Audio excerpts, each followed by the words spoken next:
Pag-uusapan natin ang pelikula na action series na pinamagatang Avatar: The Last Airbender. Nagsisimula ang pelikula sa panahon ng paghabol sa Capital City. Ang isang mandirigma mula sa Earth Kingdom ay dapat harapin ang isang grupo ng mga Firebender upang makatakas sa kaharian ng buhay. Sa puntong ito, napipilitan siyang gamitin ang kanyang mga kasanayan upang ipagtanggol ang kanyang sarili at nagpapatunay na isang mahusay na Earthbender. Nang malapit na niyang mahanap ang kanyang kapareha para makatakas, ang lalaki ay tinamaan ng bolang apoy at lumaban. Sa halip na umalis, ibinigay niya ang sikretong ninakaw niya sa kanyang kaibigan at hiniling sa kanya na dalhin ang dokumento sa hari ng Earth Kingdom dahil malapit nang sumiklab ang digmaan. Pagkatapos ay nagtayo ang mandirigma ng pader upang pigilan ang mga gwardya na sundan ang kanyang kasama at lumaban ng mag-isa laban sa isang hukbo ng mga Firebender. Nang gabing iyon, siya ay dinakip at dinala sa zone. Matapos matuklasan na ang Air Nomads ang susunod na target ng Firelord, ang mandirigma ay sinunog ng buhay. Sa loob ng milenya, ang mga bansa ng apoy, lupa, tubig, at hangin ay namuhay ng magkakaswato salamat sa Avatar, ang tanging taong may kakayahang makabisado ang lahat ng apat na elemento at protektahan ang balanse sa pagitan ng mga kaharian. Kapag ang isang avatar ay namatay, ang kanyang espiritu ay muling isinilang sa ibang katawan kasunod ng isang walang hanggang siklo. Mula nang mamatay ang huling avatar, ang bagong pagkakatawang tao ay hindi pa nabubunyag mismo. Sinasamantala ni Soan ang sandaling ito upang simulan ang kanyang plano na dominahin ang planeta. Alam na ang susunod na avatar ay ipanganak sa mga Air Nomad.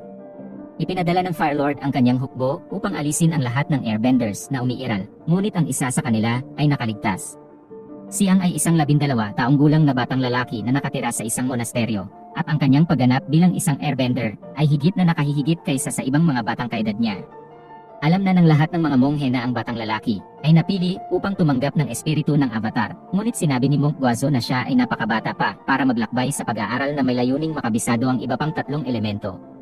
Gayunpaman, ang konseho ay dumating sa konklusyon na walang ibang pagpipilian dahil sa anumang sandali ang Fire Nation ay magsisimula ng isang digmaan. Nang malaman niya ito, umiiyak siyang dahil ayaw niyang mahiwalay sa lahat ng kaibigan niya sa Air Nomads. Gayunpaman, sa tulong ng kanyang amo na si Gatcho, naiintindihan ng bata ang kahalagahan ng pagiging avatar at tinanggap ang kanyang misyon. Nang gabing iyon, binisita niya ang si Apa at pareho silang sumakay. Wala sa kanilang napagtanto na ang hukbo ng apoy ay papalapit sa monasteryo na may misyon na alisin ang lahat ng kanilang nakakasalamuha sa daan. Sa panahon ng labanan, ang mga Airbender ay nagkakaisa upang subukang talunin ang mga mananakop at bagamat may mga dakilang mandirigma sa kanila, ang Fire Nation ang nangunguna. Sa paggugol ng ilang linggo sa pagpaplano ng pag-atake, matapos sunugin ang mga mandirigma ng kaaway na bansa, hinabol ni Son at ng kanyang hukbo ang mga bata na nasa ilalim ng proteksyon ni Go. Habang nakaharap ang isa sa mga pinakadakilang Airbender sa isang tunggalian, sinabi ng Firelord na makakaligtas sila kung sa gabing iyon ang kapangyarihan ng kanyang hukbo ay hindi pinatindi ng kometa na papalapit sa planeta. Salamat sa hindi pangkaraniwang bagay na ito, nanalo ang Fire Nation sa labanan at inalis ang lahat ng Airbenders na matatagpuan sa monasteryo.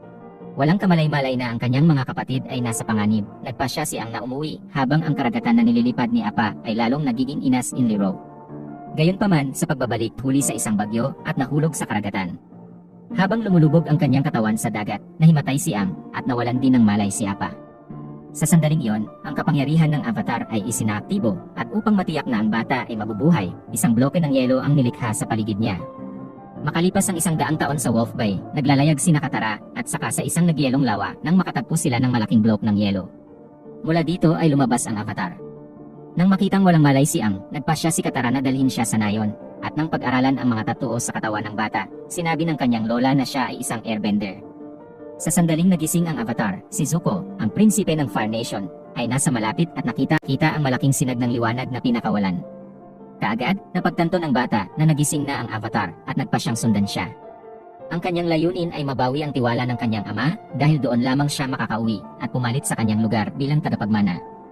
Nang magising siya, napagtanto ni Ang nawala siya sa bahay at nagsimulang lumipad sa paligid para hanapin si Apa. Pagkatapos pumutok, nakuha ng bata ang atensyon ng Flying Bison na mabilis na lumipad upang salubungin siya.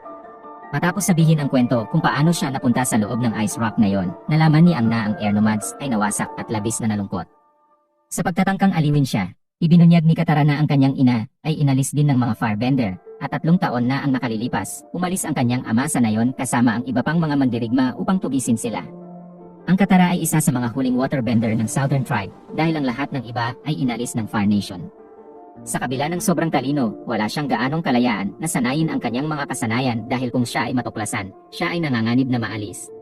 Noong araw na yon, habang ipinapakita ang kanyang kapangyarihan kay Ang, nakita ni Katara ang isang barko na papalapit at sa lalong madaling panahon na pagtanto na ito ay pag-aari ng kaaway na bansa. Agad siyang bumalik sa nayon at ipinaalam kay Sokka ang tungkol sa pagsalakay. Sa sandaling yon, napagtanto ni Kana na naroon ang Fire Army, hinahanap si Ang na, pati na rin ang pagiging The Last Airbender, ay ang avatar din nang matuklasan ang tunay na pagkakakilanlan ng bata. Nagpasya si Kara na itago siya at hinamon ni Sokka si Zuko sa isang tunggalian. Dahil wala siyang kakayahang kontrolin ang tubig, ang bata ay madaling talunin at malapit nang maalis nang lumitaw si Ang at nakialam sa labanan. Sa tulong ng kanyang mga tauhan, pinalihis ng bata ang mga pag-atake ng kanyang mga kaaway. Sa sandaling yon, ang Water Tribe ay pumasok sa labanan. Nang mapagtanto niyang sisirain ni Zuko ang buong nayon, pumayag si Ang na bihagin upang maiwasang maalis ang kanyang mga bagong kaibigan. Gayunpaman, pagkatapos na madala ang bata, nagpasya sina Sokka at Kara na pumunta at iligtas siya at sumakay kasama si Appa upang marating ang barko. Samantala, nakatakas si Ang mula sa selda at tumakbo kasama ang kanyang mga tauhan na tinamaan lamang ng bolang apoy at natumba. Nang malapit na siyang mahulog sa karagatan, ang binata ay iniligtas ni Sokka, nakatakas kasama ang dalawang magkapatid. Dahil alam niyang hindi na siya makakabalik sa nayon, nagpasya ang tatlo na bisitahin ang lumang tahanan ni Ang sa unang pagkakataon. Nagkaroon ng pagkakataon ang bata na makita kung ano ang hitsura ng monasteryo pagkatapos ng pag-atake ng Fire Nation. Sa sandaling yon, nahanap niya ang mga labi ni Gatso at dinaig ng emosyon. Biglang nagsimulang kumikinang ang kanyang mga tato at nagsimulang magkaroon ng bagyo sa paligid niya na naglagay sa buhay ni Katara at Sokka sa panganib. Makalipas ang ilang minuto, nagawa ni Ang na huminahon at nabawi ang kontrol sa kanyang kapangyarihan. Determinado na ibalik ang balanse sa mundo, nagpasya siyang tapusin ang kanyang misyon at matutong kontrolin ang bawat isa sa iba pang tatlong elemento. Habang naglalakad sa monasteryo, nakilala ni Ang isang lumilipad na lemur at nagpasya ang hayop na samahan sila sa kanilang paglalakbay sa Koshi Island. Pagdating nila doon, nagulat ang grupo sa Koshi Warriors. Nahuli sina Katara at Sokka. Sa sandaling iyon, nagsimulang kumikinang ang mga mata ng statue of the old avatar at natuklasan ng mga lokal na si Ang bagong avatar. Sa utos ng kanyang ina, dinala ni Suki ang mga bisita sa kanyang kwarto at sinabi sa kanila na maaari lamang silang manatili sa isla sa loob ng 48 oras. Kinaumagahan, nagising si Katara ng maaga upang simulan ang pagsasanay. Bago siya umalis, natanggap niya ang balumbon na naglalaman ng mga turo ng mga waterbender mula sa kanyang lola. Pagkatapos ng pagsasanay, tinulungan niya si Ang na makahanap ng impormasyon tungkol sa Avatar Koshi, habang sinasanay ni Sokka ang ilang mga diskarte sa pakikipaglaban kay Suki. Nang matuklasan niya na ang Avatar Spirit ay naninirahan sa loob niya, nagsimulang magsanay si Ang ng pagmumuni-muni upang subukang makipag-usap kay Master Koshi. Sa wakas, nagawa niyang kumonekta sa kanya. Habang inaalam ng bata kung ano ang kailangan niyang gawin upang maibalik ang balanse, sa pagitan ng 4 na kaharian, isang hukbo ng Fire Nation ang dumating sa lupa at sumalakay sa The Village. Ang mga sundalo ay sinalubong ni Yukari, ang pinuno ng tribo na nagsasabing wala siyang nakitang mga tagalabas sa kanyang isla. Bukod sa army ni Commander Xiao, inutusan ng lalaki ang kanyang mga tauhan na maghanap. Sa puntong iyon, nagpasya ang Koshi Warriors na kumilos. Di nagtagal, dumating din si Prinsipe Zuko sa isla kasama ang kanyang tiyuhin at kailangang harapin siya ni Katara. Gayunpaman, habang siya ay nag-aaral pa, ang batang babae ay natalo at malapit nang maalis nang lumitaw si Kyoshi. Dahil malapit sa kanyang templo, nagawa ng sinaunang avatar na ipakita ang kanyang sarili sa katawan ni Ang at hinabol si Jiao. Salamat sa kanyang buong kontrol sa 4 na elemento, nagawa niyang talunin ang army ng mag-isa, at ang commander ay walang pagpipilian kundi ang umatras. Sa pagkatapos ng labanan, nabawi ni Ang kanyang tunay na anyo at iginagalang ng mga naninirahan sa isla na ngayon ay may isa pang dahilan upang umasa. Bago umalis, hinalikan siya ni Sokka ng paalam at ibinigay sa kanya ni Suki ang kanyang fan bilang regalo. Nang hapong iyon, naglakbay ang tatlong magkakaibigan sa tribo ng tubig sa Hilaga dahil binalaan si Ang na may isang kakilakilabot na mangyayari doon. Matapos ang kanyang pagkatalo sa Koshi Island, sumulat si Commander Xiao sa Fire Lord at ipinaalam sa kanya ang pagbabalik ng Avatar. Nang gabing iyon, sinalakay ang Ozai's Castle, ngunit nahuli ang mga nanghihimasok salamat kay Aula, ang nakababatang kapatid na babae ni Zuko. Bilang isang walang awa na pinuno, hindi kailanman iniligtas ng Fire Lord ang kanyang mga kaaway at sinunog ang kanilang mga katawan ng walang awa. Pagdating sa Omashu, nakilala ng tatlong magkakaibigan ang isang mangangalakal na tinatawag na Jet at humingi ng tulong sa pagpasok sa kuta. Dahil hindi karaniwang pinapayagan ng mga sundalo ang mga tagalabas na dumaan, ilang minuto pagkatapos tumawid sa mga tarangkahan, nasaksihan ni Ang isang pagsabog at ginamit ang kanyang kapangyarihan upang mawala ang usok. Sa puntong ito, natuklasan ni Teo na siya ay isang airbender at inanyayahan ng ama ng bata si Kara at ang iba pa na sumilong sa kanyang bahay. Sa isang pakikipag-usap kay Sai, natuklasan ng trio na isa lamang ito sa hindi mabilang na pag-atake na ginawa ng mga firebender na may mga espiya na nakakalat sa buong lungsod. Nasaksihan ang malaking trahedya na dulot ng digmaan, nagpasya si Ang na ipagpaliban ang kanyang misyon sa Hilaga. Sa puntong ito, muli niyang nakilala si Jet at nagpasya silang dalawa na sundan ang Bender sa kagubatan. Ang hindi nila namalayan ay naakit sila sa isang ambus at kailangang harapin ang kanilang mga kaaway ng mag-isa. Napagtatanto na siya ay dehado, nagpasya si Jet na tawagan ang kanyang mga kaibigan upang tulungan siya sa labanang ito. Pagkatapos ay sumama sa kanya ang isang grupo ng mga batang ulila at nagawang talunin ang mga Fairbender. Pagkatapos ay sinamahan ni Kara ang grupo sa isang nayon na nakatago sa gitna ng kagubatan at natuklasan na dito sila nakatira. Ang lahat ng mga ulila na iyon ay nawalan ng kanilang mga pamilya sa Fire Nation at nagpasya na magkaisa sa pakikipaglaban para sa kalayaan. Samantala, sinisiyasat ni na Tao at ang mga responsable sa pag-atake at natuklasan na ang pagsabog ay hindi sanhi ng mga Fairbender kundi ni Jet. Nang matanggap niya ang balitang ito, sinubukan ni Kara na ipagtanggol ang bata at naghanap ng patunay na si Sai ang taksil. Gayunpaman, sa kanyang pagtataka, inilalagay na ni Jet at ng kanyang mga kaibigan ang kanilang plano na alisin si Sai sa pagsasanay at ipagpalit ang kanyang maleta sa isang kahon na puno ng paputok na halaya. Habang sinusubukang kumbinsihin si Jet na ito ay isang kakilakilabot na plano dahil ang mga inosenteng tao ay mamamatay, napagtanto ni Kara na tama si Ang at humingi ng tulong sa kanyang koponan upang mahanap si Sai. Biglang nagpakita sina Prinsipe Zuko at Aro upang hulihin si Ang. At inutusan ng bata ang dalawang magkapatid na pumunta sa palasyo habang sinisimulan niya ang isang tunggalian laban kay Zuko. Pagdating niya doon, nakita ni Kara ang isa sa mga ulilang bata sa isang puno na handang barilin ang case, kaya nagpadala siya ng isang jet ng tubig upang patayin ang apoy ng Aro. Sa pakikipaglaban kay Ang, nakuha ni Zuko ang atensyon ng mga gwardiya at kailangang tumakas dahil lahat ng tao sa lungsod ay napupuot sa mga Firebender. Sa pagtatangkang iligtas ang kanyang pamangkin, ginamit ni Aro ang kanyang kapangyarihan para makuha ang atensyon ng mga sundalo at utos. Zuko, upang tumakas sa panahon ng kalituhan. Nahuli rin si Ang, pinaghihinalaang naging sanhi ng panununog. Habang nasa bilangguan, muling nakilala ng bata si General Aro at natuklasan na, hindi tulad ng kanyang kapatid, ang Firebender ay hindi pabor sa digmaan. Nang siya ay dinala upang salubungin ang hari, nagulat si Ang nang matuklasan na ito si Bumi, ang kanyang kaibigan noong bata pa. Sa sandaling iyon, ninakaw ni Zuko ang kasuotan ng isa sa mga sundalo upang makalusot at mailigtas ang kanyang tiyuhin na ibinababa sa balon. Matapos matuklasan na ang kanilang kaibigan ay nakulong sa kastilyo, ginamit ni Kara at saka ang mga lagusan sa ilalim ng lupa upang makapasok at iligtas siya. Habang sinusubukang hanapin ang kanilang daan sa labirin, ang magkapatid ay nakatagpo ng isang napakalaking nunal na nagbabantay sa mga lagusan at kailangang tumakas. Kaya wala silang pagpipilian kundi tanggapin ang kanilang mga eliminasyon. Nang magkahawak kamay sina Katara at saka, umatake ang nunal at napagtanto ng dalaga na bulag ang hayop. Ang lahat ng mga nilalang ng kanyang mga species ay sumusubaybay at tumutugon sa mga damdamin, lalo na ang pag-ibig, kaya nagawa ni Sokka na kumbinsihin ang nunal na tulungan silang makapasya si Zuko na salakayin sila, at kahit na lumaban ng mag-isa, ay nagawang talunin ang mga Earthbender. Pagkatapos ay pinalaya niya si Iroh, at silang dalawa ay nagsanib puwersa upang talunin ang natitirang mga sundalo. Pagkatapos ng labanan, nasugatan ang general at tinulungan ni Zuko ang kanyang tiyuhin na makalabas ng lungsod. Pagkatapos ng hapunan, hinamon ni Bumi ang kanyang matandang kaibigan sa isang tunggalian at walang pagpipilian si Ang kundi tanggapin ang hamon. Ang katotohanan ay galit na galit ang hari sa Avatar dahil sa pag-abandona sa kanya sa loob ng maraming taon. Pinanagutan niya si Ang sa digmaan dahil kung ang bata ay hindi na-freeze sa karagatan, hindi mabilang na buhay ang maaaring nailigtas. Sa sandaling iyon, ibinagsak ni Bui ang dalawang malalaking bato at kailangang gamitin ni ang kanyang kapangyarihan upang hawakan ang mga ito. Kung hindi, ang isa sa kanila ay aalisin.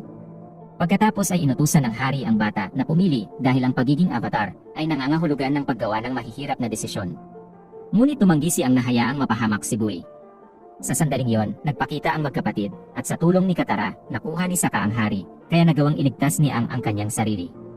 Sa isang maikling pag-uusap, nagkaroon ng pagkakataon ang bata na makipagkasundo sa kanyang matandang kaibigan at natuklasan na si Sai ay hindi isang taksil ngunit isang dobleng ahente na nagkukubli upang alisan ng takip ang mga lihim ng bansang apoy. Pagkaalis ng palasyo, nakahanap si Ang at ang kanyang mga kaibigan ng isang nayon sa gitna ng kagubatan at natuklasan na ang mga taong ito ay inatake din ng Fire Nation. Ang mga nakapaligid na puno ay sinunog upang bigyang daan ang bundok at marami sa mga taga-nayon ang nawala ng sila ay lumabas upang maghanap ng pagkain. Pagkatapos ay isiniwalat ni Ang na alam niya ang kinaroroonan ng mga taong ito at sinabing susundan niya sila. Habang naglalakad kasama ang kanyang mga kaibigan sa kagubatan, ipinahayag ng bata na naramdaman niya ang pagkakaroon ng isang hadlang na humahantong sa mundo ng mga espiritu kung saan naniniwala siyang nakulong ang mga taga-nayon. Makalipas ang ilang minuto, nakahanap ang tatlo ng altar na itinayo bilang parangal sa espiritu ng kagubatan at umupo si Ang sa isang bato upang magnilay. Gayunpaman, sa halip na maabot ang mundo ng mga espiritu ng mag-isa, hindi sinasadyang dinala ng batang lalaki ang kanyang mga kaibigan, at nakatagpo ng koponan ang diwa ng kaalaman, nakahawig ng isang higanteng kuwago. Ang espiritong ito ay gumagabay sa isang upang mahanap ang matalinong tao na nakatira sa isang stone house at hinihiling sa kanya na maging maingat dahil may mga nilalang doon na maaaring magdulot ng panganib sa kanyang mga kaibigan. Makalipas ang ilang minuto, nadatnan ng tatlo ang espiritu ng kagubatan at napagtanto niyang na siya ay nasugatan sa panahon ng pag-atake. Ang mga kabataan ay naghiwalay at ang bawat isa sa kanila ay kailangang muling buhayin ang kanilang pinakamasakit na alaala habang sina Kara at Saka ay nakakaranas ng pinakamadilim na sandali ng kanilang buhay. Dumating siyang sa Stone House at nakilala ang espiritu ni Gatcho. Sa sandaling iyon, ipinahayag ng monghe na mayroong isang halimaw na nagtatago sa hamog. Ang nilalang ay tinatawag na Ko at dinala nito ang lahat ng mga taga-nayon sa pugad nito, gayon din sina Katara at Saka.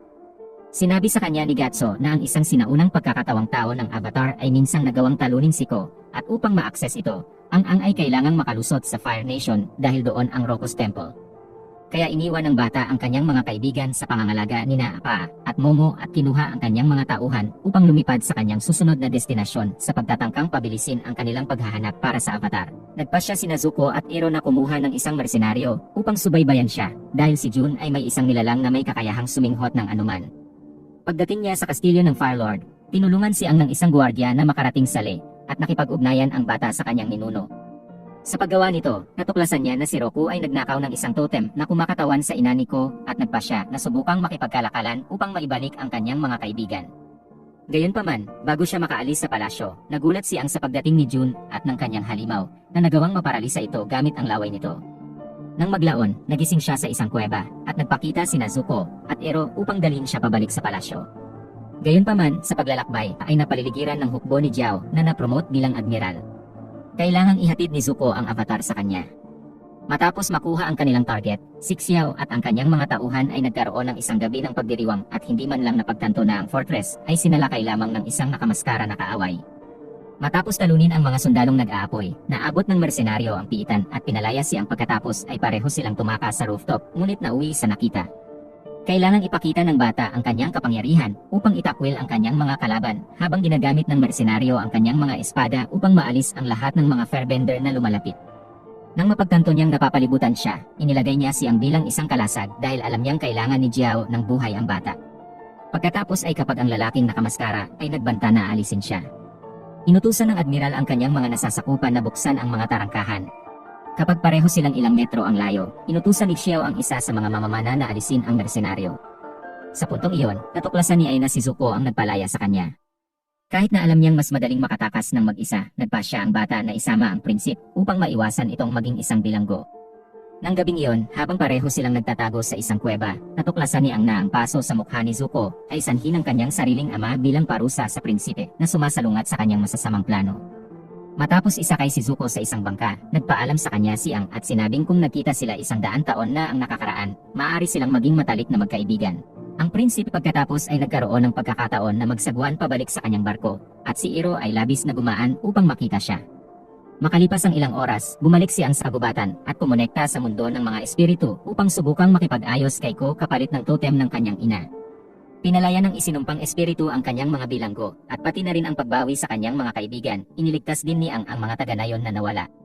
Sa umaga, si Zuko ay dali-daling ginising ni Teniente G at natuklasan na mayroong isang search warrant para sa kanya.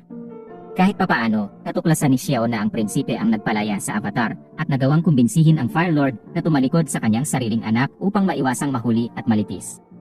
Kailangang tumakas ni Zuko, ngunit sa lalong madaling panahon natuklasan na ito ay isang bitag lamang na itinakda ni Jiao upang maalis siya. Ang bangka ng bata ay puno ng paputok na halaya at sa pagtakas, ang isa sa mga mamamana ng admiral ay nagpaputok ng palaso upang pasabugin ang barko. Kinabukasan, sa wakas ay narating ni Ang at ng kanyang mga kaibigan si Agna at nakilala ang pinuno ng tribo. Masaya na salubungin ang avatar sa kanyang lupain, ipinakilala siya ni Arnok kina Master Paku at Prinsesa Yu, ang espiritual na pinuno ng tribo. Gayunpaman, bago simulan ang kanyang pagsasanay, nagpasya si Ang na pumunta sa templo upang kumonekta kay Avatar Karuk at humingi ng tulong sa kanyang pagkatalo sa Fire Army na malapit ng sumalakay. Gayunpaman, hindi tulad ng Avatar Koshi, tumanggi si Karuk na makilahok sa labanang ito at sinabi na kailangang matutong ipagtanggol ni Ang kanyang sarili. Mula nang dumating sa lungsod na yon, naging apprentice si Katara sa Master Ugod at natutunan kung paano gumamit ng tubig upang pagalingin ang anumang uri ng pinsala. Gayunpaman, nang matuklasan niya na ang mga kababaihan ng tribo ay ipinagbabawal na gamitin ang kanilang mga kapangyarihan para sa labanan, ang kabataang babae ay nagrebelde at nagpasya na harapin si Master Paku. Gayunpaman, sinabi ng matanda na kailangang sundin ni Kara ang mga tradisyon ng mga tao at hindi na makakasali sa labanan. Sa pagtatangkang patunayan na siya ay karapat-dapat sa laban, nagpasya ang batang babae na hamunin si Paku sa isang tunggalian at napatunayang napakatalino sa kabila ng hindi pa nagkaroon ng master na magtuturo sa kanya. Gayunpaman, kahit na sa kanyang mahusay na kasanayan, hindi nagawang talunin ni Kara ang matanda at kailangang aminin ang pagkatalo. Ngunit nagawa niyang makuha ang paggalang ni Paku at ng iba pang mga batang waterbender. Nang makitang papalapit na ang Fire Nation, sumakay ang tatlong magkakaibigan kasama si Opa at lumipad sa barko upang subukang talunin sila. Ang kawalan ng numero ay hindi pumipigil sa kanila na sirain ang malaking bahagi ng barko na sapat na upang pabagalin ang paglalayag ng kaaway. Gayunpaman, nang tumawid sila sa mga ulap, natuklasan ng mga batang mandirigma na mayroong isang malaking armada patungo sa lungsod ng Agna na nangangahulugan na ang labanan ay halos nawala. Sa isa sa mga barkong iyon ay si Zuko na nakaligtas sa pagsabog at ngayon ay determinado ng makuha ang avatar upang makauwi siya. Alam na ang lungsod ay nasa malaking panganib, hindi lamang nagpasya si Katara na lumaban, ngunit hiniling sa iba pang mga waterbender na sumama sa kanya. At walang pagpipilian si Master Paku, kundi ang pinaplano ni Admiral Xiao na alisin ang mga espiritu ng buwan sa karagatan na nagkakaroon lamang ng pisikal na anyo minsan sa isang taon. Sa sandaling yon, ang espiritu ni Karo ay nagpakita kay Ang, at ang bata ay ipinaalam sa intensyon ng Admiral. Agad niyang binalaan si Katara tungkol sa kanyang natuklasan, at pareho silang umalis upang hatusan ni Katara ang kanyang kaibigan na magpatuloy habang hawak niya ang prinsip. Di nagtagal, nahanap ni ang kanyang mga kaibigan at ipinaalam sa kanila ang masamang plano ni Jiao. Sa ngayon, nahanap na ng lalaki ang dalawang carp na tumanggap ng mga espiritu at nakahuli ng isda na kumakatawan sa diwa ng buwan. Kaagad, naging pula ang buwan at sinubukan ni Ang na makipag-ayos sa Admiral para mailabas niya ang carp. Sa tulong ni Iro, pinalaya ng bata ang isda mula sa mga kamay ni Jiao. Ngunit bago maibalik ng avatar ang carp sa lawa, ginagamit ng Admiral ang kanyang kutsilyo upang maalis ito. Sa sandaling yon, ang Water Tribe ay humina at ang mga bender ay nawalan ng kanilang kapangyarihan at madaling natalo ng hukbo ng kaaway. Kapag sinalakay ng mga firebender ang lungsod, ang hari at ang kanyang mga amo ay dapat umatras, habang ang hukbo ay nakikipaglaban sa isang kamay sa kamay na labanan sa mga sundalo ng kaaway. Sa pagtatangkang iligtas ang mundong iyon, sumanib si Ang sa diwa ng karagatan at ginamit ang sarili niyang katawan bilang daluyan para ipatawag ito. Galit na galit sa pinsalang ginawa sa Moon Spirit, itinuro ng halimaw ang lahat ng kanyang galit sa pagsira sa kanyang mga kalaban. Samantala, nakita ni Zuko si Xiao na sinusubukang tumakas at hinamon siya sa isang tunggalian.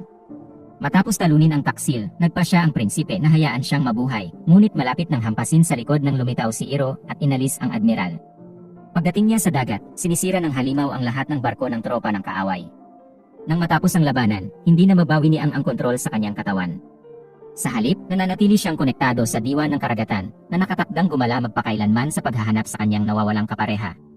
Determinado na pakalmahin ang mapaghiganti na espiritong ito at ibalik ang balanse sa pagitan ng araw at gabi, ang Yue, na tumanggap ng puwersa ng buhay ng Moon Spirit bilang isang bata, ay nagpasya na isakripisyo ang sarili upang buhayin ang carp. Sa sandaling yon, ang buwan ay bumalik sa langit at nang makita ito, ang espiritu ng karagatan ay huminahon. Sa tulong ni Katara, nagkamalay si Ang at naging avatar muli. Sa pagtatapos ng digmaan, tinitipon ng mga tao ang mga katawan ng mga mandirigma na nagsakripisyo ng kanilang sarili sa labanan. Nadurog ang puso ni Ang nang makita ang lahat ng pagkasira na naidulot. Sa kabutihang palad, ang kanyang mga kaibigan ay palaging nandyan upang suportahan siya at garantiya na tutulungan nila siyang matupad ang kanyang misyon na ibalik ang kapayapaan sa mundo. At dito nagtatapos ang pelikula. Maraming salamat sa panonood.